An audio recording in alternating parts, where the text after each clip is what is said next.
My girlfriend went on a one-on-one fancy dinner with a single male friend without telling me anything. Did I go too far by ending the relationship for this? First, this has happened a while ago, so it's more of a reflection than a request for advice. Sorry for the long text BTW. I've met my then GF in a college event about 2 years before the title event. We quickly became friends with benefits for almost a year before dating exclusively.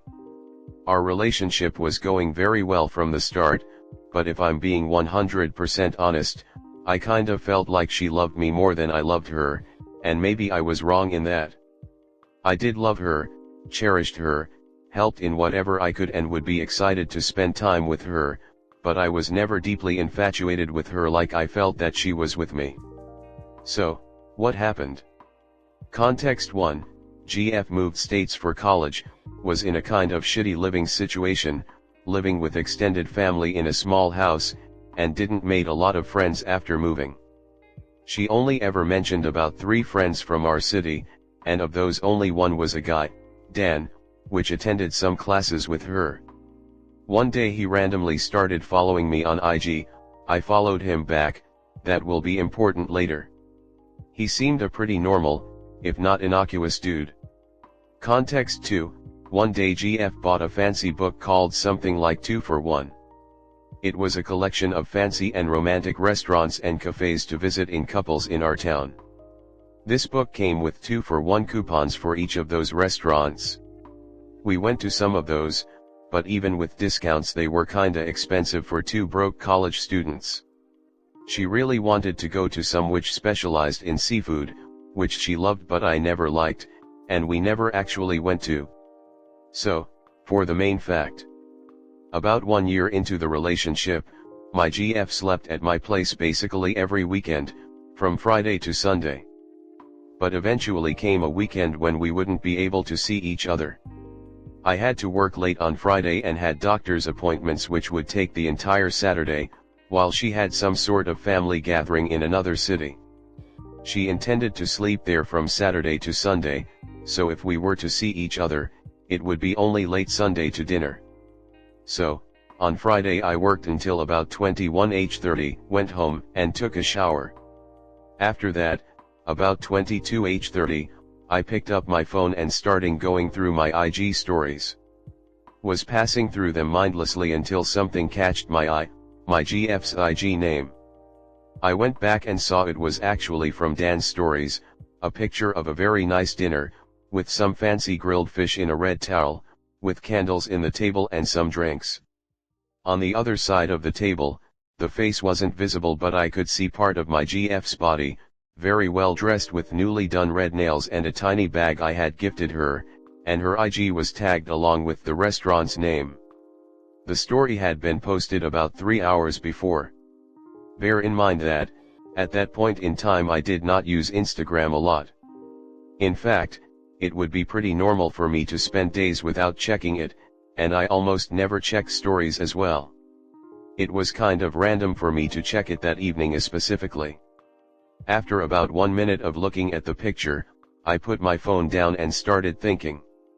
I wasn't angry or sad or desperate. It was like having another me by my side explaining the situation in third person. I laid down the facts and they looked like this. My GF went on a one-on-one dinner with another guy.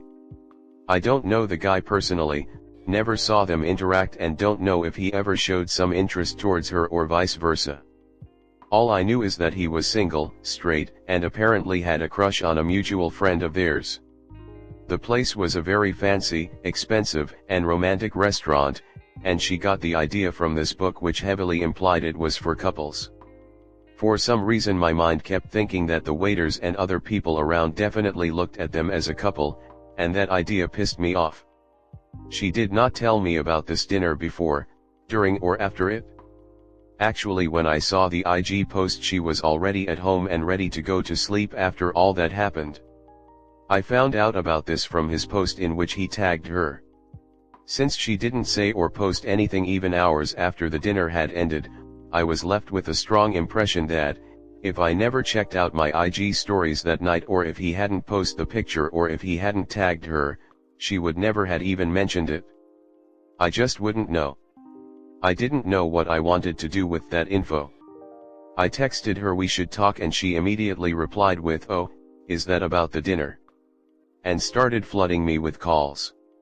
I answered and she immediately started apologizing and saying that she was sorry that she didn't mention it, that it was unplanned, that they just ate quickly and went home, etc.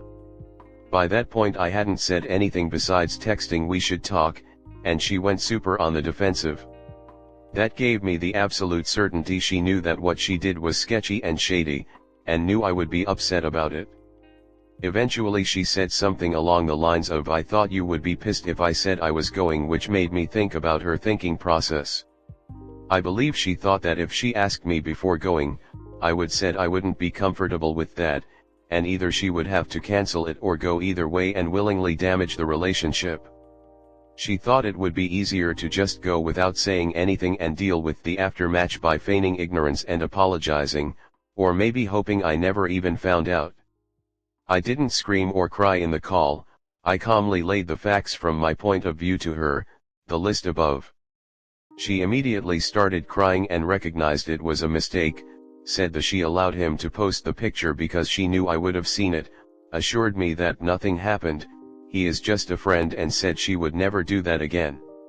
She begged me to go see her that night, which I refused. I just went to sleep and said I would talk to her the next day. Sleeping on it, it actually felt worse. I actually believed her, and still do, that nothing happened between them that night, but I could never be certain.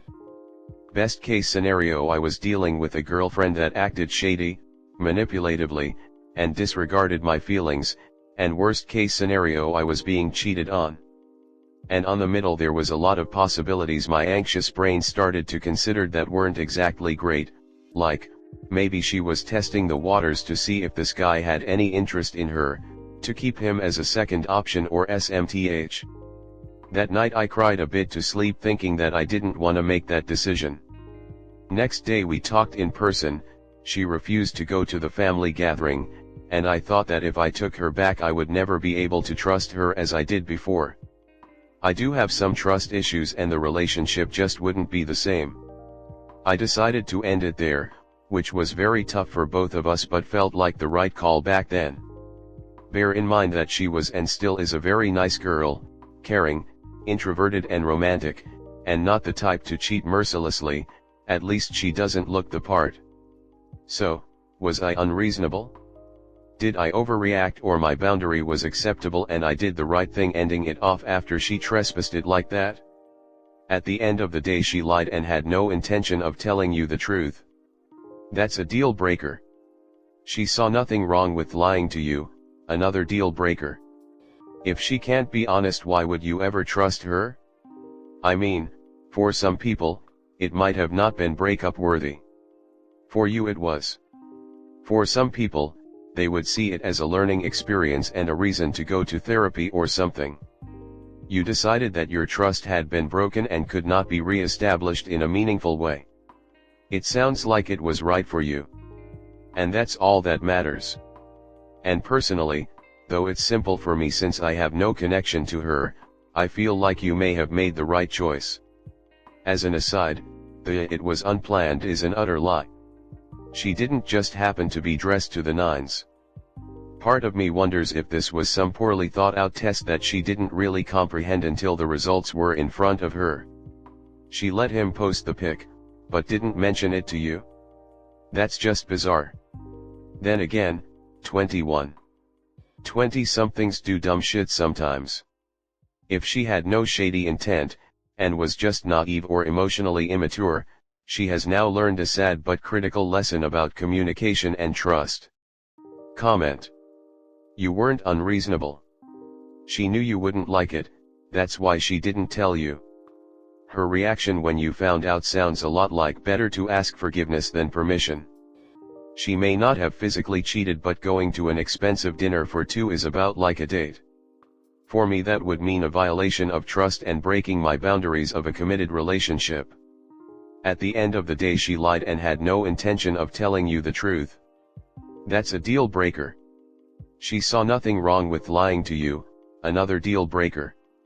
If she can't be honest, why would you ever trust her? Next story 2. My ex-wife has reached out to me after years. We were married for 7 years and divorced about 15 years ago. The reason at the time was our vision for the future wasn't compatible. I wanted a family, white picket fence, etc. She wanted to remain free and travel until her last day. FYI, at the time we were married, she shared my side of the vision. There is a cliche about remaining friends, but honestly I think we did at the beginning. She met someone and married him in 2010. He was older and had money and gave her that lifestyle. We were close enough that I was invited to the wedding and made a brief toast. Obviously with him in her life we drifted apart and basically played Facebook tag. When we divorced I was depressed and got therapy, but after she was married and gallivanting around Europe and the Caribbean I got really depressed. Therapy only helped so much. It took about 5 years to really pull through and be myself. I tried dating again and it never worked out. I honestly felt that I could never have been happier with anyone than I was with her. I regretted putting my foot down about how I wanted to live. Meanwhile, she was Facebook documenting their attempts to get pregnant, the one thing she was dead set against at all costs, to the point that she wanted to get her tubes tied just in case. Fertilization clinics, IVF, etc., but nothing took.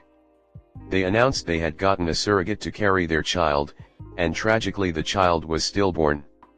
Her husband passed away privately in 2021. People only found out a month after his very private burial. I messaged her saying I would be there for her if she needed someone to talk to. I did not hear back. Aside from posting inspirational messages, etc., she went dark.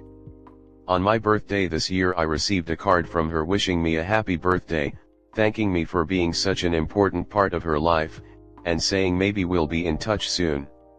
This last Friday she called me. It was the first time I spoke to her directly in over a decade. It was light conversation. I didn't bring up much of the last 10 years, but she asked if I was free to get coffee or a drink today, Tuesday. She was going to be back near where I live on Thursday. I agreed. Since then we've texted a bit back and forth, being slightly more intimate. I get the sense she's testing the waters, so to speak, to see if there is interest there. From my end it is a double-edged sword. There really would be interest in seeing where it might go, but I don't think I could handle losing her a second time. I've asked a few friends and they've been split down the middle. Don't get involved again versus see what happens. What do you think? Has anyone ever been in this situation where a relationship was rekindled after so long, and what did you do? What red flags or things to worry about should I be looking for? Comment. Always protect your heart, man. You two are completely different people now and you should treat it as such. Don't see it as a part 2 to your previous marriage. See it as getting to know someone new. A fresh start, be it friends or romantic partners. Be open to either, but don't be desperately hopeful for a specific outcome. Get to know each other again slowly and, if the time comes, have an open and frank discussion about what both of your intentions are. Leave nothing vague. This is the best perspective. They are in their 40s now and are not the people they were in their 20s. It is something new. Good luck. I wish you the best, no matter what you decide. Smiley face. I really like this perspective. It's been a long time, they both have changed so much, it's almost like starting over with someone new, and that could be a beautiful thing, but also an excuse to take things slow. Wow. I don't agree with being second choice at all, or at the snap judgment about her other husband being a sugar daddy. That's a very surface level narrative. She married first, in fact. It sounds like the lifestyle they both wanted diverged at some point, and as a woman I can understand how, if she wasn't ready to have kids at the time, or didn't think she ever would be, how monumental the decision to have one might be when you are the one who would have to carry the baby, and, let's be realistic, often perform more emotional labor once the child is born. Timing is so critical in relationships. I would encourage you to meet up and see how you both feel. You don't need to jump into a relationship tomorrow, just take it slow. You never know what might happen, and if nothing else, enjoy reconnecting with an old friend.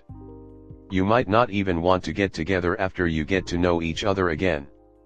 It doesn't sound like in their original relationship anyone cheated or lied or anything awful.